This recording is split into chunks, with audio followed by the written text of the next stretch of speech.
C'est vraiment important de se dire que finalement, avec Franz, notre job, c'est quelque part de protéger le comité d'organisation, faire en sorte que les opérations durant les Jeux se passent bien et que Paris 2024 puisse être une grande fête. Et en fait, ça va quand même un peu plus loin quand on parle de menaces cyber, c'est-à-dire que les Jeux se passent en France et donc du coup, toutes les personnes qui veulent du mal aux Jeux vont aller cibler potentiellement des organisations françaises.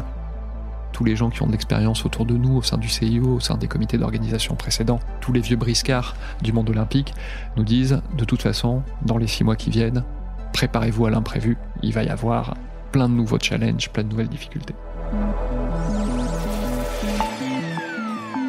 Bienvenue dans le monde de la cyber. Je m'appelle Leslie Fornero et je travaille dans la cybersécurité.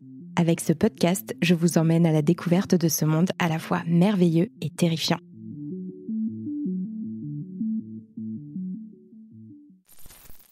Bonjour à tous et bienvenue dans ce nouvel épisode du monde de la cyber. Aujourd'hui, j'ai prévu un peu de sport. On va commencer par s'échauffer. Il y aura une épreuve de course contre la montre, un sprint final et enfin, évidemment, une remise de médailles. Vous l'avez compris, nous allons parler de la cybersécurité des Jeux Olympiques et Paralympiques Paris 2024. Un sujet qui prend beaucoup de place dans les médias en ce moment et vous allez rapidement comprendre pourquoi. Mais avant tout, je vous présente mes 2 invités du jour. J'ai l'immense chance aujourd'hui de recevoir le directeur de la cybersécurité et RSSI des Jeux, Franz Regul, ainsi que son adjoint, Dominique Yang. Bonjour à tous les deux. Bonjour. Bonjour Leslie. Merci à vous deux d'avoir accepté mon invitation. Je pense que cet épisode est incontournable pour le podcast et pour notre audience. Je m'en suis d'autant plus rendu compte en préparant l'émission. Les chiffres que j'ai découverts sur la menace cyber qui pèse sur les Jeux m'ont complètement dépassée. Je ne me rendais absolument pas compte de l'ampleur du sujet, mais c'est vous qui allez nous en parler. Et avant tout, je vais vous laisser vous présenter, comme j'en ai l'habitude. Franz, est-ce que tu peux commencer ? Comment devient-on responsable de la cybersécurité des Jeux Olympiques et Paralympiques Paris 2024 ? Bien sûr. Donc moi je suis ingénieur. En fait, je suis diplômé depuis le début du 21e siècle et je suis un dinosaure de la cybersécurité puisque j'ai découvert ça quand ça s'appelait pas encore de la cybersécurité. C'est pas ce que j'ai étudié à l'école. Donc j'ai fait mes classes dans le secteur bancaire, dans le groupe Société Générale. Et il y a 4 ans de ça maintenant, une annonce a été publiée sur LinkedIn pour chercher un RSSI pour les Jeux Olympiques. Et évidemment, quand on voit ce genre d'annonce, on se pose pas trop de questions. On y va, on répond en croisant les doigts et il faut croire que ça s'est bien passé, que j'ai convaincu notre directeur de la cybersécurité, des systèmes d'information et de la technologie, Bruno Marie-Rose, puisqu'il m'a proposé le job en début 2020, en février, 1 mois avant un certain confinement. Et qu'est-ce qui t'a attiré justement vers ce job-là en particulier ? Au départ, c'est la visibilité du projet. Les Jeux, moi je suis d'une génération où les Jeux, je connais un petit peu, j'en ai vu quelques éditions maintenant à la télévision, et l'ampleur du projet, le fun qui semblait l'accompagner, ça allait de soi. Et puis en creusant, on découvre que c'est un projet industriel qui est vraiment ambitieux, que dans tout ce qu'on voit pas, il y a des enjeux. Alors évidemment, le premier d'entre eux, c'est le temps. On doit livrer le 26 juillet prochain, la cérémonie d'ouverture. Et on peut pas se dire, non, on va livrer avec 1 mois de retard, ou on est obligé de s'y tenir, et on part d'un système d'information qui est à peu près inexistant au départ. Ça aussi, c'est un super challenge, c'est que on arrive, il n'y a pas de legacy, il n'y a pas de politique préexistante, il n'y a pas de culture d'entreprise, tout est à construire. Donc, c'est à la fois un super défi. C'est il y a des moments de vertige quand on se dit, ok, en 2024, je dois être au top avec une équipe, avec un dispositif mature. Et puis là, j'arrive et il y a pas de boîte mail, il y a tout juste des antivirus sur les postes de travail. Ok, alors par quoi je commence ?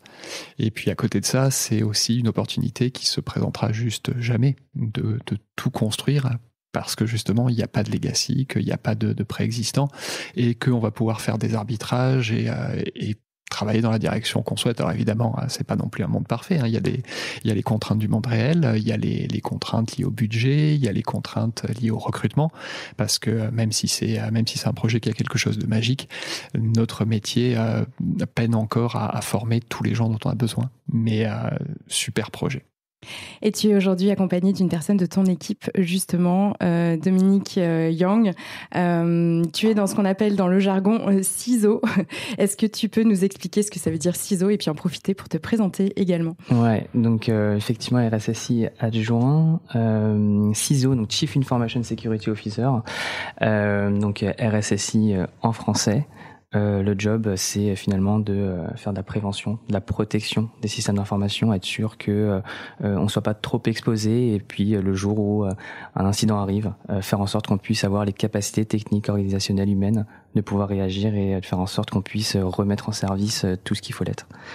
Et donc tu as rejoint les équipes de France aussi en 2020? Alors non, pas en 2020, un an après, en septembre 2021. Et alors sur le parcours, moi je suis un vrai pur jus cyber, un pur produit de la cyber, donc de formation ingénieur aussi, en sécurité des systèmes de communication. À l'époque on parlait pas encore vraiment de cyber. J'ai aussi fait un petit peu je passais un an en école de commerce pour voir un petit peu ce que c'était l'entrepreneuriat. Et en fait, finalement, la première passion autour de la cybersécurité, c'est ce qui m'a vraiment animé dès que je suis rentré dans le monde du travail, en fait. Et pourquoi? Qu'est-ce qui t'attire dans ce milieu-là, toi? C'est, en fait, tous les tendus des domaines qu'on est capable de toucher en fait en matière de cybersécurité. Faut voir que la cybersécurité est un peu comme la technologie, parce que c'est quelque chose qui décline de la technologie. C'est quelque chose qui est hyper transverse. On va parler avec absolument tous les métiers, donc on n'est pas vraiment confiné dans une bulle. Alors on est confiné dans une bulle en matière d'expertise, mais en fait en matière de personnes qu'on est capable d'aller toucher, en fait c'est vraiment sous tous les angles, d'un point de vue horizontal comme vertical.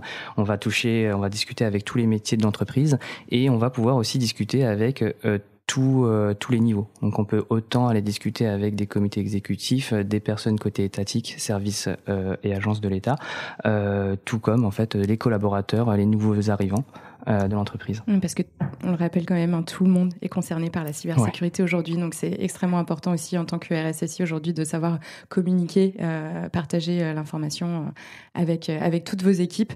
Vous êtes combien aujourd'hui dans l'équipe qui s'occupe de la cybersécurité des jeux? Alors, la question est un petit peu plus compliquée, enfin la réponse est un peu plus compliquée qu'elle n'en a l'air.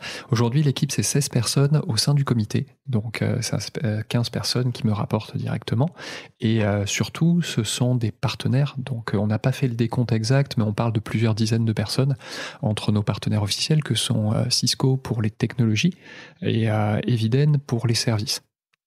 Donc on a notamment des analystes dédiés pour toute la gestion opérationnelle de notre cybersécurité, et on a des architectes, des experts qui nous ont accompagnés pour le design de notre architecture et pour la mise en œuvre de nos contrôles de sécurité. Et merci beaucoup à tous les deux pour vos présentations et pour votre présence aujourd'hui. Donc pour rappel, les Jeux Olympiques et Paralympiques d'été Paris 2024 représentent l'événement donc le plus important organisé en France depuis l'exposition universelle de 1900. Ce sont à peu près 15 millions de visiteurs qui sont attendus, ce qui est énorme. Il faut savoir que le bassin parisien, c'est environ 12 millions d'habitants. Ce sont également 10 500 athlètes qui sont attendus pour réaliser 329 épreuves exactement. Mais l'épreuve dont on va parler ici, elle n'est pas sur la liste des Jeux, et c'est vous qui êtes en première ligne, Franz et Dominique, pour commencer et surtout pour se rendre compte de l'importance du sujet de la cybersécurité pendant les Jeux. Est-ce que vous pouvez revenir un peu sur les précédentes éditions? Donc il y a eu Tokyo en 2021, Pyeongchang en 2018, Rio en 2016 et Londres en 2012. On parle de plusieurs centaines de millions de tentatives de cyberattaques, voire de plusieurs milliards de cyberattaques qui ont eu lieu sur les Jeux de Tokyo en 2021. Comment est-ce possible? Qu'est-ce qui est attaqué? Par qui et pourquoi? Beaucoup de questions pour la première question. Alors, ce que j'aime bien rappeler, c'est que nous, on appartient à la direction de la technologie au sein du comité d'organisation. Et la direction de la technologie, elle est en charge à la fois de tout le volet IT, mais également de tout le volet télécommunication, qui est essentiel, puisque dans ce que tu n'as pas mentionné, c'est qu'il y a aussi plus d'une centaine de sites, entre sites de compétition et de non-compétition, qui doivent travailler ensemble, qui doivent dialoguer, qui doivent opérer. Donc, cette direction de la technologie, elle assure toutes les fonctions qui sont essentielles à un événement de cette ampleur, mais que les gens ne voient pas, à commencer par la télédiffusion, la retransmission télé, sans télévision, pas de spectacle, mais également tout ce volet logistique. tu l'as mentionné, plus de 10 000 athlètes qu'il faut accueillir, qu'il faut orienter, à qui il faut permettre de s'entraîner, de transporter leur matériel. Il y a une anecdote, moi, qui m'avait marqué, c'est que parmi les athlètes qui nous rendent visite, il y a des tireurs. Et donc, il faut acheminer des armes par avion. Et donc, D'accord. il faut travailler avec les services de l'État pour que ces armes elles passent en douane, qu'elles puissent être livrées, acheminées. Donc, c'est un exemple. Un autre exemple, c'est qu'il y a des bateaux. Il faut réceptionner, acheminer des bateaux ou des chevaux. Donc tout ça, évidemment, ça se fait pas avec papier-crayon, ça se fait avec un parc applicatif qui est assez musclé. Et donc aujourd'hui, c'est plusieurs centaines de personnes qui travaillent sur ces sujets de technologie. Et comme l'évoquait Dominique tout à l'heure, qui dit technologie, dit cybersécurité. Parce que si ces services technologiques ils sont compromis, on n'est pas en mesure de livrer. Et donc ça, il y a un certain nombre de criminels qui l'ont bien compris depuis maintenant quelques années. Nous, en général, on remonte jusqu'au début des années 2010, c'est-à-dire jusqu'à Londres, éventuellement Pékin avant, et Vancouver. On a peu d'informations qui remontent avant ça, mais on sait que depuis le début des années 2010, il y a des attaquants qui s'en prennent au jeu, qui essaient, comme pour beaucoup d'autres entreprises, d'abord de gagner de l'argent. Je le mentionnais tout à l'heure, notre premier impératif, c'est le calendrier. Alors évidemment, comparé à un grand groupe industriel, nous, si on était pris en otage à quelques minutes de la cérémonie d'ouverture ou de la finale du 100 mètres, on serait dans une situation compliquée. Et ça, il y a des gens qui l'ont compris. Tu dis, si on était pris en otage, c'est si du on avait un ransomware. Typiquement, voilà.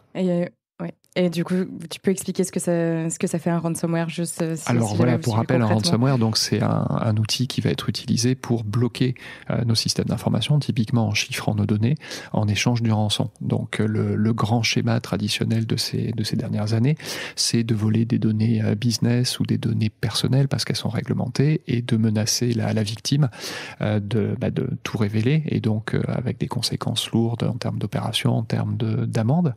Et nous, ces conséquences en termes d'opérations en particulier, elles sont décuplées. Parce qu'on n'a pas le temps, enfin, si ça devait arriver, nous n'aurions pas le temps de rentrer dans une longue négociation pour régler le problème.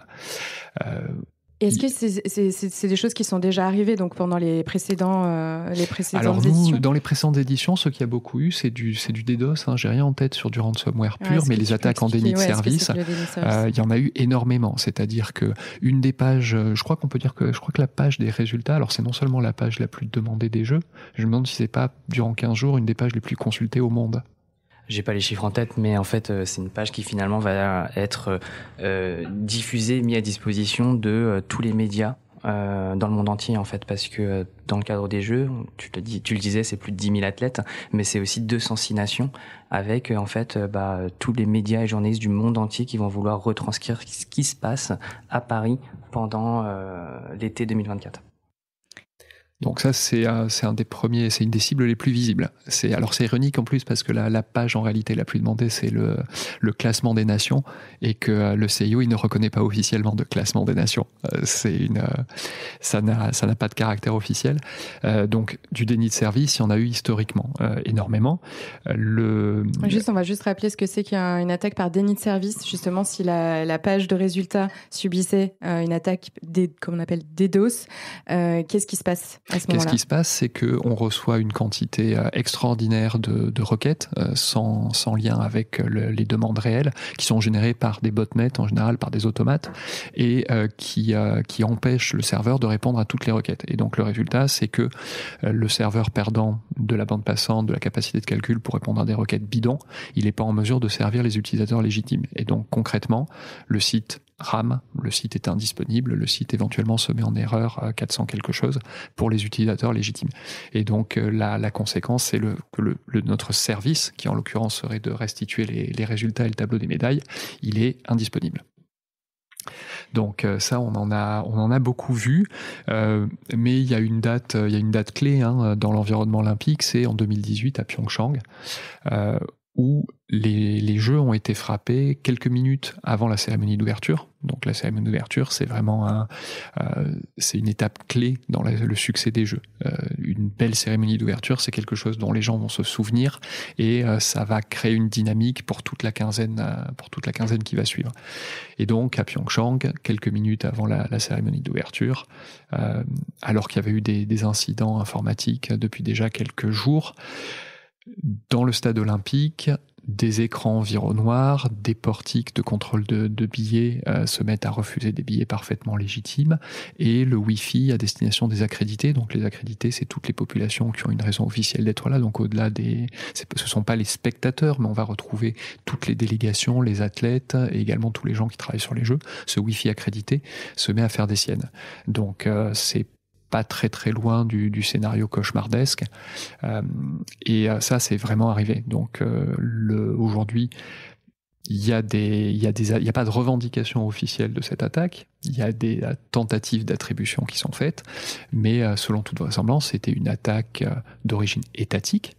Parce que les Jeux Olympiques, tu l'as rappelé, c'est le plus grand événement sportif au monde. Dominique le rappelait, 206 nations. Tout le monde n'est pas copain. Malgré la trêve olympique, parmi nos invités issus de 206 nations, tout le monde n'est pas copain et tout le monde n'a pas les mêmes intérêts à nous voir réussir.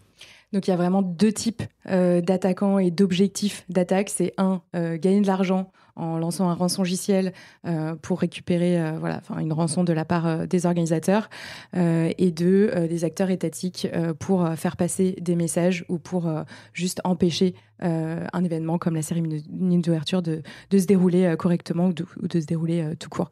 J'ai lu qu'il y a eu 212 millions de cyberattaques qui ont été relevées le jour de la cérémonie d'ouverture des Jeux de Londres en 2012. Comment c'est possible qu'il y ait autant d'attaques ? Comment on fait pour lancer 212 millions d'attaques en une journée ? Alors moi, il y a beaucoup de chiffres qui circulent dans la presse. Moi, je préfère, plus que la quantité d'attaques, je préfère m'intéresser à la qualité des attaques. Il y a une confusion fréquente entre les événements de cybersécurité et les attaques. Et c'est vrai que, par simplification, on parle beaucoup d'attaques, alors qu'en fait, il s'agit d'événements. Et donc, un événement, ça peut être quelque chose d'aussi simple que Albert s'est connecté. Donc ça, c'est un événement de sécurité. Ça n'est pas nécessairement un incident, ça n'est même pas nécessairement une alerte. Et donc, c'est vrai qu'il y a une croissance du nombre d'événements qui est organique. C'est qu'on a de plus en plus de technologies, on a de plus en plus de préoccupations de cybersécurité. Donc, on surveille de plus en plus de choses et on génère de plus en plus d'événements. Donc ça, c'est pour donner un petit peu de contexte. Maintenant, c'est vrai que, on l'a mentionné, les attaques de type DDoS, c'est une réalité. Aujourd'hui, on travaille avec certains des meilleurs fournisseurs de la place pour s'en prémunir, parce qu'on a face à nous acteurs étatiques, grands groupes mafieux, on a des gens qui sont très déterminés, qui sont prêts à mettre des moyens importants pour empêcher les jeux de bien se passer, ou en tout cas pour frapper certaines des institutions des jeux. Il y avait un autre exemple à Tokyo en 2021, le malware Olympic Destroyer. Est-ce que vous pouvez nous en parler ? Alors, Olympic Destroyer, c'est exactement ce que Franz décrivait juste précédemment en 2018 à Pyeongchang pendant les Jeux d'hiver. Donc, un malware, un logiciel malveillant qui était designé pour porter atteinte au jeu.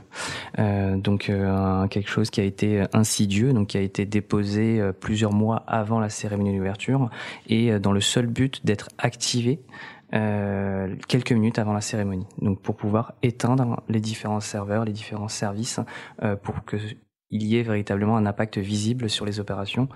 Et c'est ça, Olympic Destroyer. C'est le scénario catastrophe qu'on veut absolument éviter et sur lequel on travaille d'arrache-pied pour pouvoir faire en sorte que ça n'arrive pas. Ou alors que si ça arrive, en fait, on puisse continuer à faire en sorte que tout fonctionne bien et que le show puisse avoir lieu. Mais ça, c'est important aussi de se préparer quand même à ce que ça arrive et à ce que vous puissiez réagir dans les mêmes conditions Je disais tout à l'heure avant l'émission qu'on n'allait certainement pas passer le même été, vous et moi. On va rappeler justement les dates des Jeux cette année. Donc ça se passe à Paris et c'est du vendredi 26 juillet au dimanche 11 août pour les Jeux Olympiques et du mercredi 28 août au dimanche 8 septembre pour les Jeux Paralympiques. Le budget alloué, donc pour avoir quelques chiffres en tête, il est de 17 millions d'euros, donc juste vraiment uniquement pour la cybersécurité. Tu le disais, Franz, ce sont 200 applications, une centaine de sites web et près de 12 000 postes de travail qui sont concernés. Est-ce que vous pouvez nous raconter un peu justement ce à quoi vous vous préparez depuis toutes ces années et les risques auxquels les Jeux, mais aussi la France aujourd'hui, sont exposés pendant cette période et peut-être aussi dès maintenant d'ailleurs? Ouais. En matière de comment on se prépare, en fait, peu importe finalement la direction au sein du comité d'organisation. Donc, quand on parle de Paris 2024, on parle du comité d'organisation. On a tous les mêmes phases quelque part. C'est-à-dire que avant 2020, il y a 4 ans maintenant, il y avait une phase de stratégie, puis ensuite une phase de planification. Donc finalement, comment est-ce qu'on va s'organiser, qu'est-ce qu'on doit livrer. On désigne tout, on cadre tout et on voit en fait comment est-ce qu'on va faire tout ça.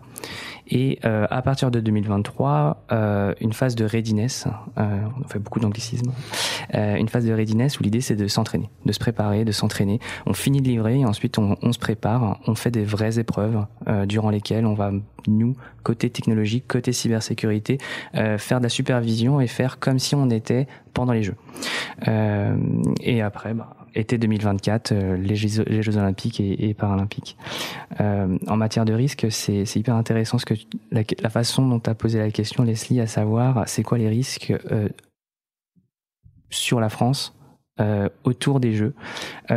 C'est vraiment important de se dire que finalement, avec Franz, notre job, c'est quelque part de protéger le comité d'organisation, faire en sorte que les opérations durant les Jeux se passent bien et que Paris 2024 puisse être une grande fête. Et en fait, ça va quand même un peu plus loin quand on parle de menaces cyber, c'est-à-dire que les Jeux se passent en France et donc du coup, tous les acteurs qui s'intéressent à porter atteinte toutes les personnes qui veulent du mal au jeu vont baver quelque part et aller cibler potentiellement des organisations françaises. À l'inverse, les personnes, les acteurs en fait menaçants qui vont s'intéresser à attaquer la France en fait finalement, vont s'intéresser à nous, comité d'organisation des Jeux de Paris 2024. Et c'est là où ça devient un peu compliqué, parce que ça demande beaucoup de coopération, beaucoup de coordination avec tout un tas d'acteurs qui, naturellement, vont pas forcément travailler comme ça, main dans la main, de façon aussi étroite pour un événement qui finalement ne fait que 2 fois 2 semaines. Et justement, j'allais vous demander, est-ce que vous rencontrez parfois des freins dans votre travail au quotidien, parce qu'on ne se rend pas forcément compte de l'importance du sujet de la cybersécurité aujourd'hui, que ce soit certainement au sein des Jeux qu'au sein d'entreprises et organisations? Alors moi, je ne parlerai pas de freins, mais il y a beaucoup de challenges à faire ce métier. Je pense qu'on rencontre des difficultés que nos collègues dans d'autres structures, dans d'autres organisations rencontrent au quotidien, c'est-à-dire que tous nos collègues, leur job, c'est d'organiser les Jeux, c'est pas de faire de la cybersécurité. Donc toute sollicitation qu'on peut avoir dans leur direction, elle est en concurrence avec leurs impératifs du quotidien, l'accomplissement de leur mission, mais également avec d'autres fonctions support telles que la conformité, telles que le numérique responsable ou la responsabilité sociale et environnementale.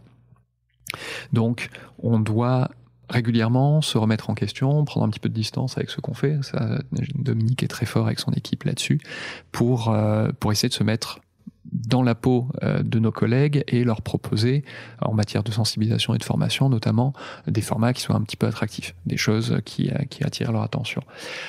On a une chance importante quand même, c'est que il y a un obstacle qu'on n'a pas, c'est que aujourd'hui, il y a une vraie prise de conscience depuis maintenant quelques années, depuis 2018, comme par hasard, autour des enjeux cybersécurité pour les Jeux Olympiques. Pourquoi tu dis 2018 comme par hasard? À cause de Pyeongchang, justement, et de l'Olympic Destroyer. Et ça veut dire qu'aujourd'hui, on est supporté par la direction générale du comité d'organisation, on est supporté par la direction de la technologie, et on nous a donné les moyens de faire notre travail. Donc c'est vrai que c'est toujours un challenge dans les métiers de la cybersécurité, c'est comment sortir un petit peu juste du discours alarmiste, de dire voilà ce qui pourrait se passer, et puis de rentrer dans une relation constructive avec les métiers. Ça, on est plutôt gâtés. Maintenant, au quotidien, il y a parfois des difficultés. Là, Dominique l'a mentionné, on est en phase de readiness, c'est-à-dire que nous, dans un autre monde idéal d'ingénieurs, on avait fini de livrer toutes les nouvelles applications il y a quelques semaines. Et en fait, non, on n'a pas fini parce qu'on est aussi dans le monde de l'événementiel. Et donc hier, on a eu une situation assez, on va dire, rigolote. En tout cas, inattendue. Ça fait 4 ans qu'avec Dominique, on se bat pour professionnaliser le comité, pour mettre en place des technologies qui soient sûres, pour accompagner tous les projets. Et hier, quelqu'un est revenu nous voir en nous proposant un outil basé sur une technologie gratuite trouvée sur le web et en nous proposant non pas de répondre à un besoin, mais directement l'outil qu'il voulait utiliser. Et donc voilà, ça a été un grand moment de nostalgie, ça nous a ramené 3 ou 4 ans en arrière. Donc ça existe encore, et puis évidemment ça va arriver. Et ça, tous les gens qui ont de l'expérience autour de nous, au sein du CIO, au sein des comités d'organisation précédents, tous les vieux briscards du monde olympique nous disent, de toute façon, dans les 6 mois qui viennent, préparez-vous à l'imprévu, il va y avoir plein de nouveaux challenges, plein de nouvelles difficultés. Et pas seulement pour le comité, mais aussi du coup pour les entreprises d'organisation du pays. Est-ce que vous avez communiqué, est-ce que le comité, je ne sais pas si c'est son rôle, a communiqué des bonnes pratiques à mettre en place justement pour se préparer à l'évolution, enfin à l'accroissement de cette menace pendant cette période-là ? Ouais. Oui, à ce titre-là, on est en train de finaliser un livre blanc cybersécurité, en fait, comment organiser son organisation, comment la préparer face à la menace autour des jeux. Et l'idée, c'est de dire, sur les derniers mois qui arrivent avant juillet 2024, quelles sont les dernières actions que je peux mener de façon assez tactique au sein de mon organisation pour me tenir prêt dans le cadre des jeux.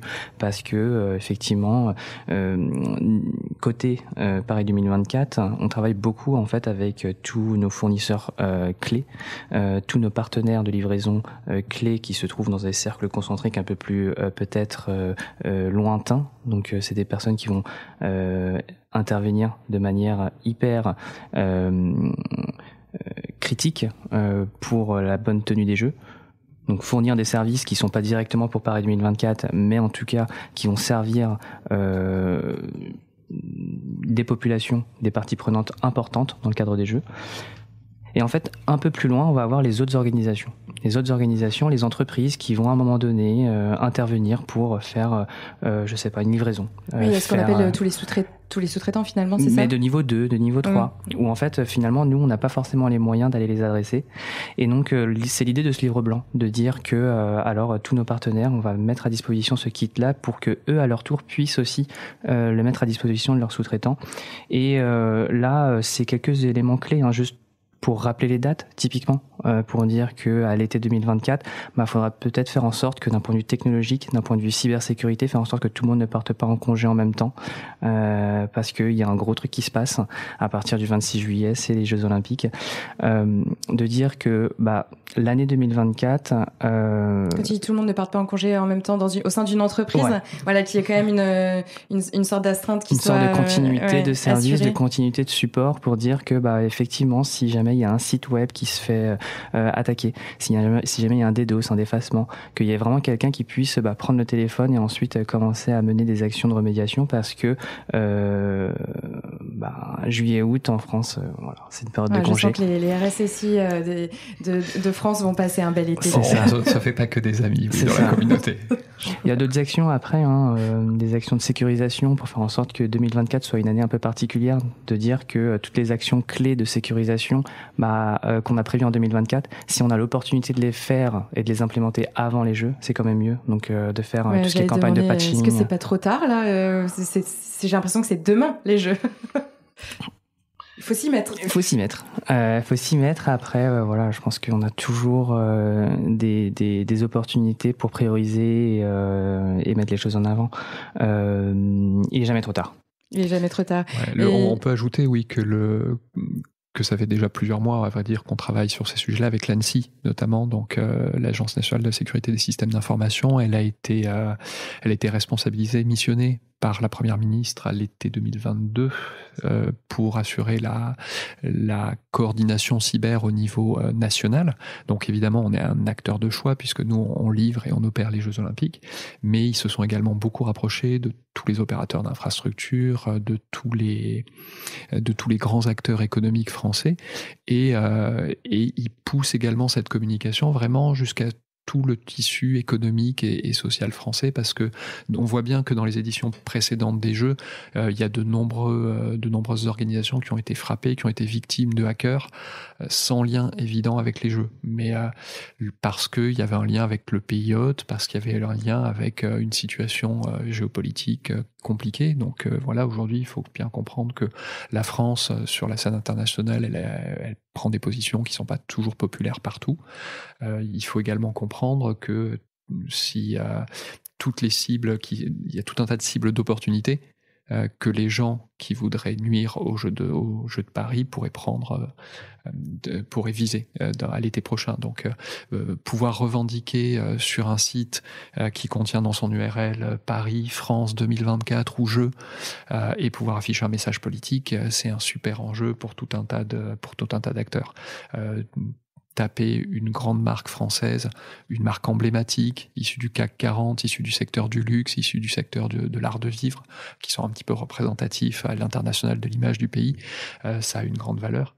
Et si je suis une PME dans le secteur de l'industrie, dans le bassin lyonnais par exemple, je n'ai rien à voir avec les Jeux, est-ce que je suis concernée par un risque plus accru cet été ? Potentiellement. Moi, je pense que oui. Moi, ma conviction, c'est que ça veut pas dire... Enfin, il s'agit pas de crier au loup et de dire investissez tous des millions. Il s'agit de dire vous êtes déjà concerné indépendamment des Jeux, vous avez une propriété intellectuelle, vous avez une activité en ligne, vous appartenez à un tissu de sous-traitants, de fournisseurs, de clients. La cybersécurité, ça doit déjà être une réalité de votre quotidien. Maintenant, comme l'a dit Dominique, les Jeux Olympiques, ils viennent un petit peu modifier les circonstances autour de ça. Et nous, le message qu'on porte, c'est pas tant de dire investissez des millions dans la cybersécurité, c'est de dire cette année, il y aura un avant et un après les Jeux. Donc les programmes que vous avez, essayez dans la mesure du possible de les faire aboutir avant l'été. Si vous faites du pentest, normalement la bonne pratique, ce serait de faire des tests de sécurité sur vos services clés au moins une fois par an. Ce serait plutôt plus malin de faire ça au printemps qu'à l'automne cette année. Mais ce serait aussi de dire des choses très tactiques, c'est de se demander, est-ce que cet été, vous avez vraiment besoin que tous vos assets technologiques ils restent opérationnels ? Est-ce que ça vaudrait pas la peine de se poser la question, est-ce que vous pouvez pas mettre en maintenance pendant 15 jours des systèmes qui sont pas forcément critiques, mais qui, s'ils étaient compromis, vous mettraient dans une situation compliquée. Et ça, c'est quelque chose, comme l'a dit Dominique, c'est très tactique, ça nécessite pas des mois et des mois de préparation, mais ça demande une prise de conscience et une réflexion. Et c'est surtout pas à nous de dire à des professionnels ce qui est important et ce qui est pas important chez eux. Nous, on peut tout au plus les inviter à la réflexion. Et justement, est-ce que vous avez 2-3 autres petits conseils à donner aux entreprises et aux organisations pour qu'elles puissent se préparer dès aujourd'hui à cette période ? Oui, si je dois résumer un petit peu les différents points qu'on se disait là, c'est finalement de la mobilisation, donc faire en sorte que tout le monde ne parte pas en congé en même temps. La sécurisation au sens prioriser les actions avant les Jeux, pour tout ce qui est prévu sur 2024, s'entraîner. Donc s'il faut faire des exercices de crise, les faire dans le cadre d'un scénario JO, ce serait vraiment top. Et à ce titre, l'ANSSI a mis en ligne en fait tout un kit d'exercices clés en main pour pouvoir s'entraîner sur des scénarios liés au jeu. Et dernièrement, c'est ce qui est, je pense, hyper emblématique de notre approche, de dire en fait de façon hyper pragmatique, qu'est-ce que je peux faire en termes de décision, en termes d'action facile pour pouvoir limiter ma surface d'exposition. Donc si j'ai un site qui en fait pendant l'été 2024 j'ai peu d'intérêt, j'ai peu de valeur à récupérer, à le laisser en ligne, pourquoi pas finalement l'éteindre pendant cette période critique qui est juillet-août 2024. Et dans la même ligne, toujours sur cette ligne de pragmatisme, en cybersécurité, il y a des pratiques qui devraient être récurrentes. Donc, faire une campagne de patching avant l'été. pour commencer donc de mise à jour de ces systèmes pour lutter contre les vulnérabilités, pour résoudre les vulnérabilités connues. C'est compliqué dans les grandes organisations de maintenir en permanence des systèmes nombreux, variés, qui sont fréquemment mis à jour, mais typiquement, il y a une échéance avec l'été prochain. Donc, s'assurer de commencer l'été avec un bon niveau de couverture de ces vulnérabilités, c'est important. Les revues de droit aussi. Les revues de droit, ça consiste à vérifier périodiquement que tous les utilisateurs de certains systèmes critiques ont toujours besoin de les utiliser. Ça évite de laisser des comptes qu'on appelle orphelins dans la nature. Ça évite de laisser des utilisateurs avec des privilèges excessifs qui, s'ils étaient eux-mêmes victimes d'une attaque ou d'une compromission de leur poste de travail, pourraient entraîner des conséquences graves. Donc faire des revues de droit avant l'été, c'est sans doute une très bonne idée également. Donc on avait évoqué tout ce qui est test de sécurité, exercice également. Voilà, il y a des choses très tactiques. Ce ne sont pas des silver bullets, c'est pas une solution miraculeuse à laquelle personne n'a pensé avant. Encore une fois, c'est juste de se dire que la survenance des Jeux olympiques et paralympiques cet été, elle oblige à repenser un petit peu le timing qu'on peut avoir habituellement. Elle fait que juillet-août, cette année, sur le front cyber, ce sera pas temps calme. Ce sera probablement forte perturbation avec risque de précipitation majeure. Et lorsqu'on s'adresse en fait finalement à ce type d'organisation, ce qui est aussi assez important, c'est de pouvoir véhiculer un bon niveau de message pour finalement ne pas juste dire la menace est hyper élevée dans le cadre des Jeux, parce que finalement le message il est hyper anxiogène, et ce qu'on dit en fait depuis tout à l'heure, c'est que si on fait un peu preuve de pragmatisme, si on priorise avec une approche vraiment sur les risques les plus critiques, on est capable de dire qu'est-ce qu'on peut faire, qu'est-ce qu'on doit faire avant les Jeux. Et finalement, utiliser les Jeux Olympiques comme ouvreur aussi, pour aller trouver du budget, pour aller porter le sujet auprès de sa direction générale, en fait, c'est une formidable opportunité pour tous les RSSI de France, quelque part, pour dire, bah voilà, il y a un super événement cet été qui arrive, pourquoi pas faire un exercice de crise, mobiliser sa direction générale, utiliser finalement les Jeux comme une opportunité pour faire des choses qu'on ne peut pas faire en temps normal. Il y a beaucoup de choses à faire avant l'été, du coup. Beaucoup de travail avant l'été, un petit peu de travail aussi pendant cet été, mais en effet, bonne opportunité pour commencer, notamment pour d'autres, à se mettre en conformité sur la cybersécurité, ou à replacer ce sujet plus au centre des préoccupations plutôt prioritaires de l'entreprise. On va revenir aux Jeux. Je suppose que les sites frauduleux sur les JO, il y en a déjà. Donc il y a déjà quand même pas mal de choses qui se passent et auxquelles les publics sont confrontés dès aujourd'hui. Nous, on a pu voir à l'occasion de la campagne de vente des billets qui s'est ouverte l'an dernier qu'on avait énormément de tentatives d'usurpation. Et les retours qu'on a de la communauté de RSSI autour de nous, de nos échanges avec l'ANSSI, voire avec les services de la gendarmerie, c'est également beaucoup de tentatives de phishing avec des thématiques autour des JO. Donc ça ne veut pas dire que ce sont des services secrets militaires d'une puissance étrangère qui sont à la manœuvre, mais ça veut dire qu'il y a tout un tas de criminels qui saisissent l'opportunité et qui utilisent ces thématiques-là. Il y avait déjà eu une petite accélération autour de la Coupe du Monde de rugby à l'automne dernier. Oui, c'était attendu. Voilà, mais là on rentre dans le dur avec les Jeux Olympiques touchent un public plus large, plus universel, et voilà, on nous signale énormément de phishing en particulier. Et justement, tu peux nous décrire un petit peu ce qui se passe ce que c'est le mécanisme du phishing, donc, ce qui est utilisé dans le cadre des JO pour le phishing. Alors le phishing, c'est un des grands classiques de la cybersécurité, c'est l'utilisation principalement de mails pour solliciter. Alors ce sont des mails frauduleux qui sont réalisés par des criminels qui imitent ou qui usurpent généralement l'identité d'un organisme légitime et qui essaient d'obtenir en réponse des données critiques ou une action de l'utilisateur. Typiquement, cliquer sur un lien ou ouvrir une pièce jointe qui va contenir une charge malveillance, donc un malware. Donc ça, le phishing, c'est extrêmement fréquent. C'est la version un petit peu plus sophistiquée. On reçoit tous du spam quotidiennement. La dernière fois que j'avais regardé, le spam et le phishing, c'était 80% du trafic mail mondial, à peu près. Le phishing, c'est la version malveillante. On n'essaie pas de nous vendre des pilules miracles. On essaie de nous voler de la propriété intellectuelle, de l'argent, des informations sensibles. Et comment ils utilisent du coup les jeux pour le fichier avec Alors, un grand classique, c'est de proposer des billets pour les jeux à des tarifs défiant toute concurrence. C'est d'essayer de faire gagner, moyennant la fourniture de certaines informations, des billets pour participer au jeu ou pour assister à la cérémonie d'ouverture. Et donc là, c'est important dans chaque organisation de rappeler les bons réflexes, parce que le phishing, c'est une réalité dans le monde de l'entreprise, mais c'est aussi une réalité dans le monde privé. Donc être vigilant, développer des compétences de discernement, de se montrer vigilant au travail, c'est aussi une compétence utile à la maison. Nous, on rappelle également à la moindre occasion que tous nos sites officiels, ils sont sur le domaine internet paris2024.org. Donc, quelque chose.paris2024.org. Ce sont les seuls domaines officiels, et que tous nos mails officiels, ils viennent également de paris2024.org. @paris2024.org cette fois-ci. Justement, avant de finir, conclure cette émission, j'aimerais qu'on rappelle les quelques points hyper importants à garder en tête pour les publics qui assisteront au jeu. Donc, comme tu disais, il y a un seul site internet officiel. Il me semble aussi qu'il n'y aura pas de billets papier. Est-ce que vous pouvez rappeler un petit peu toutes ces règles pour que ce soit très très clair pour nos auditeurs ? Ouais, alors côté grand public, effectivement, c'est hyper important ce que tu dis, Leslie. Les choses à retenir. Une seule billetterie.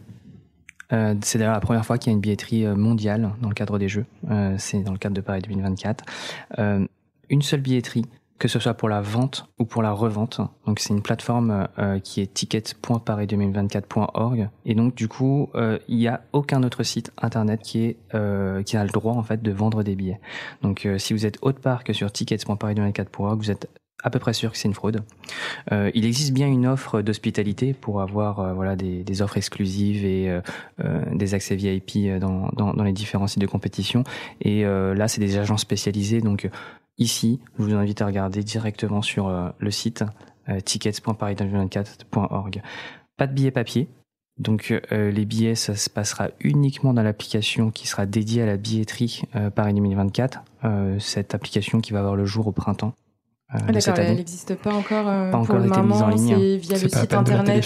C'est de la fraude. Voilà. Donc, attends, il sera mis en ligne quand ? Au printemps 2024. Au printemps, vous savez pas exactement la date. Très bien, on restera à l'affût. Donc voilà, il faudra regarder autour de avril-mai. Oui, paris2024.org, donc les messageries. On peut ajouter que sur le site officiel paris2024.org, il y a une petite FAQ cybersécurité dans les propriétés générales du site, en bas de page, qui permet de rappeler ces quelques bonnes pratiques et de répondre à quelques questions générales que pourrait se poser le grand public. Et puis on peut ajouter aussi que une menace qu'on s'attend à voir exploser durant les Jeux, parce que on l'a déjà vu sur d'autres grands événements sportifs. Alors il y a un terme à la mode qui est le QRing ou le QRshing, je crois, ou le quishing, merci. Le phishing voilà, donc par c'est QR peut-être, code. je préfère quishing, donc le phishing par QR code, exactement. C'est-à-dire que là, le principe, c'est une petite variation.